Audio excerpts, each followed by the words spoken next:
네, 안녕하세요. 양과 염소의 비유. 자, 여기서 양은 그래요. 읽으면서 말씀드릴게요. 자, 마태복음 25장 31절이죠. 제가 읽습니다. 자, 인자가 자기 영광으로 모든 천사와 함께 올 때에 심판대를 얘기하는 것입니다. 자기 영광의 보좌에 앉으리니 모든 민족을 각 나라 교회 교인들을 이렇게 되는. 자, 모든 민족이라 그랬죠. 자, 모든 민족. 이것은 각 나라의 교회의 교인들을 얘기하는 거예요, 지금. 그렇죠?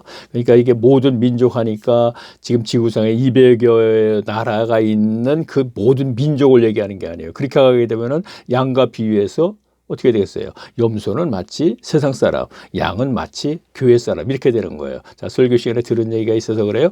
그럼 교회 사람은 100% 전부 다 양이 돼버리니까 천국 가는구나. 그렇게 되고, 염소는 교회 밖에 사람들은 전부 다 지금 염소니까 이렇게 돼버리면 안 돼요. 그러니까 민족 이렇게 나가 여기서 각 나라 교회들의 교인이다 이런 얘기입니다.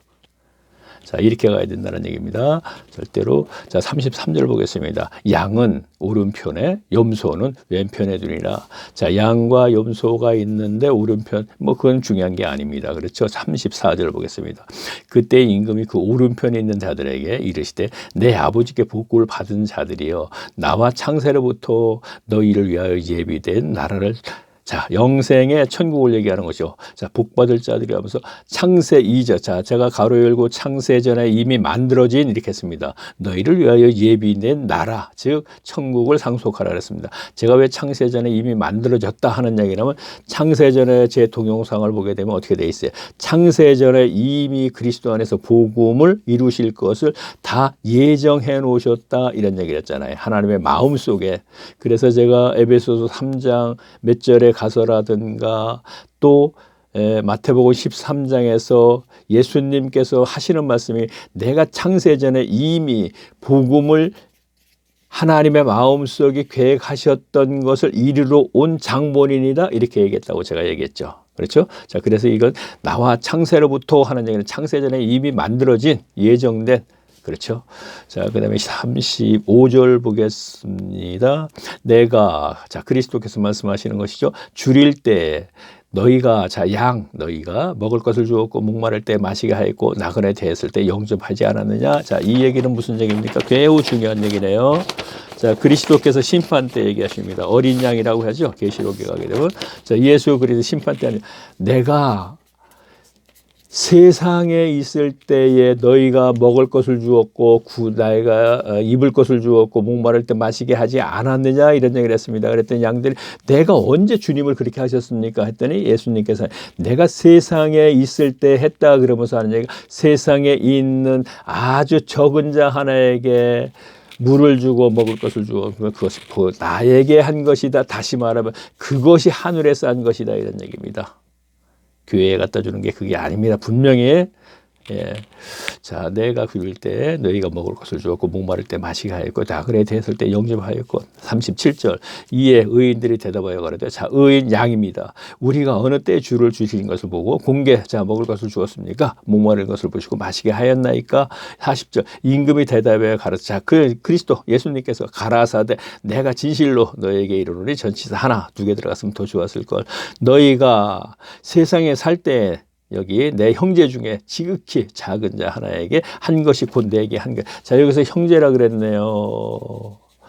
양이죠, 분명히. 양이니까 교회 분명히 알곡이죠. 알곡 중에 양인 성제. 양인 형제. 그렇게, 자, 아니죠. 염소인 형제도 될 수 있어요. 자, 로마서 12장이 분명히 교회 연합체에 대해서 한 얘기입니다. 쭉 가다 보면 어떻게 돼 있어요? 원수가 줄이거든 먹이라 그랬죠. 자, 양, 염소, 로마서 12장 얘기입니다. 자, 이후에 연합체의 얘기입니다. 로마서 12장 저 내용이. 그럼 로마서 12장 제일 마지막에 뭐라 하냐면 원수가 줄이거든 먹이라 하는 얘기. 무슨 얘기냐면 교회 연합체 염소 있고 양 알고 가라지 있죠 분명히. 근데 양 너희들은 염소가 너희와 분명히 원수 사이다. 가인과 아벨 생각하시면 됩니다. 예수님도 이 얘기를 계속 하셨습니다. 창세기 3장 15절 말씀에 분명히 이 원수 사이가 된다고 했습니다. 그러니까 제가 얘기 안 할 수가 없어요. 그래서 갈라디아서에서 분명히 너야 내가 원수 사이가 됐다는 얘기는 바로 이 얘기를 하는 거예요. 아버지 죽인 원수 사이가 아닙니다. 분명히 이거는요. 성경에서요. 그러면 양과 염소 사이 원수가 줄이거든 먹이라, 염소가 줄이거든 가라지가 줄이거든 먹이라, 이렇게 나가는 겁니다. 여기서 내 형제 중에 지극히 장자하는 것이 곧 내게 한 것이라면서 또 왼편에 있는 자들에게 이르시되, 자 41절 제가 봅니다.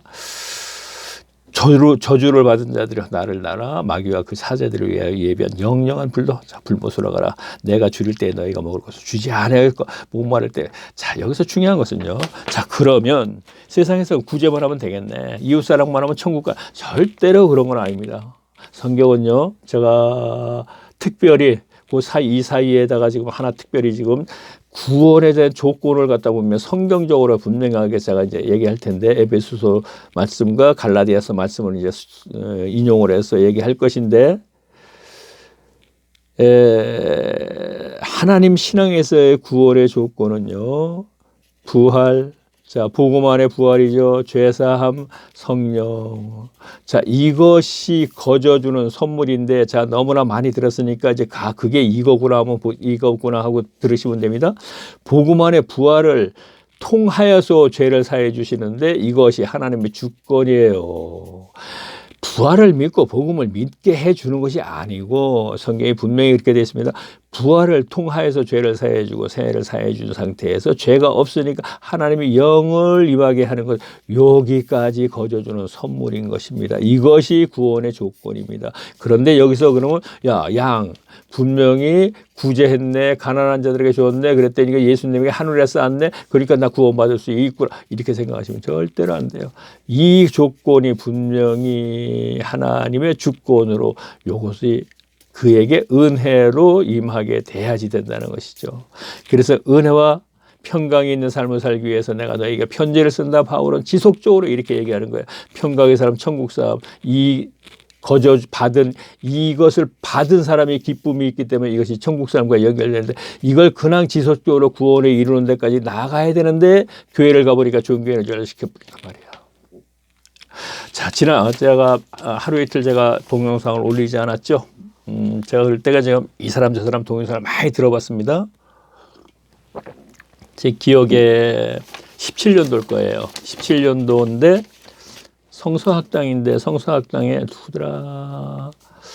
성서학당에, 자 17년도에 성서학당 이렇게 치고 유튜브에서 치고 보면은 2017년도에 제목이, 그렇죠, 기독교는 종교가 아니다 하면서 어느 분이 말씀을 하셨는데, 예전에도 제가 초신자들도, 이분 굉장히 초신자라기보다 지금 한 7, 8년 전에도 이분 거를 제가 많이 들었는데, 기독교는 종교가 아니다 분명히 했어요.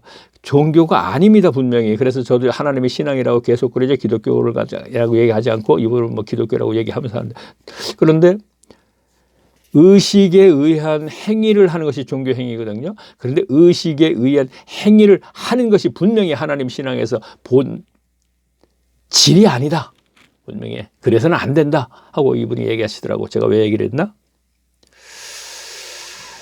내가 죽일 때 너에게 먹을 것을 주지 아니하였고 목마를 때 마시지 아니하였고, 이 얘기를 제가 하면서 이 44절까지 읽어야겠네. 왜 했는지 그 얘기를, 종교인들이 자 이 얘기 때문에 그랬나, 자 저희는 영벌 지옥에 가고 성도들은 의인은 영생의 천국에 들어가리라. 제가 왜 했나?